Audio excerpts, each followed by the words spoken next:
Hi guys, and welcome back. Today I'm going to be following up on that story for that underground hideout, the one we did yesterday. And this story came to mind. I totally forgot about an old acquaintance of mine that we actually met through mutual friends, and he was pretty cool and very generous. You know what I mean? And he was a little bit a few years older than me, but he was very how do you say it? They like to party. He liked to party, him and his wife, and so they like to have a good time. So as we uh,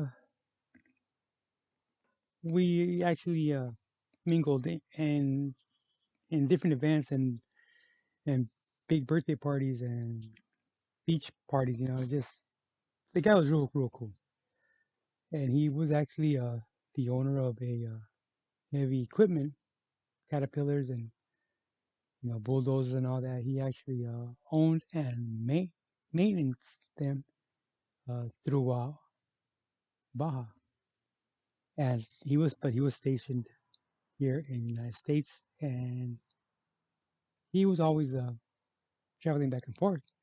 So as we talked, we just started mentioning small towns down in Baja South, and turns out we ended up actually hooking up my dad's family with his comadre, which her brothers were the ones that I spoke on a video earlier, and they're all agriculture. So he would actually do business with them. So we tied that together, and so time passed, and he ran the business with his actual sister-in-law. Now, his sister-in-law was married, but the her spouse did not have anything to do with the business. So uh, all the books ran good, very successful. He had just bought a house, and everything was going good for him. And then his sister-in-law gets sick, and she becomes terminally ill. Now she is actually uh, going through her last stages of actual of her life, her journey, and passes away.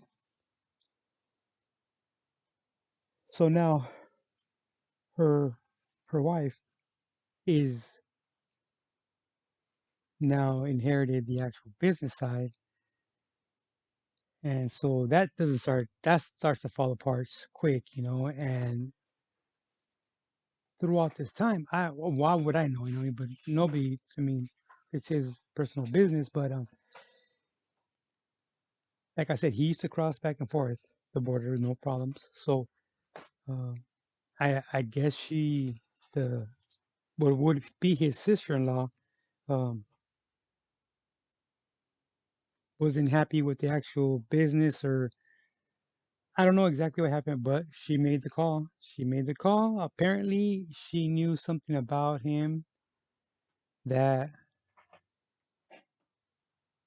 her wife, which is his sister-in-law, told uh, along the way, along their relationship, right?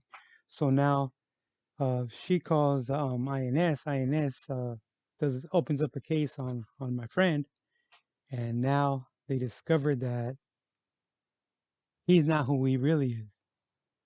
He was given papers at a young age, and he just acquired them papers and established his life with that actual with a I think it was a deceased person, but a deceased child too. So he is who he says he's been this whole time, law abiding, very successful, but it wasn't who his name was different when he was born, and he was given a fake identity, and she knew that information. She pulled his card, and they hooked him up, and of course they got to detain him, and then they got to actually deport him and everything. So he lost all his U.S. citizenship. rights, and he uh he had to relocate back to Mexico. And to tell you the truth, I haven't heard from him or his actual family because he had to take the whole family down there too. Because I mean, there was no he was not coming back, you know. And if he were to come back, somebody was gonna hate and make the phone call. And like I said, it's that dirty, you know. It's that dirty and it's that selfish. And I mean, it is just that's the way it is, you know. And that's another thing you have to worry about when you're here illegally is if someone doing that to you, you know.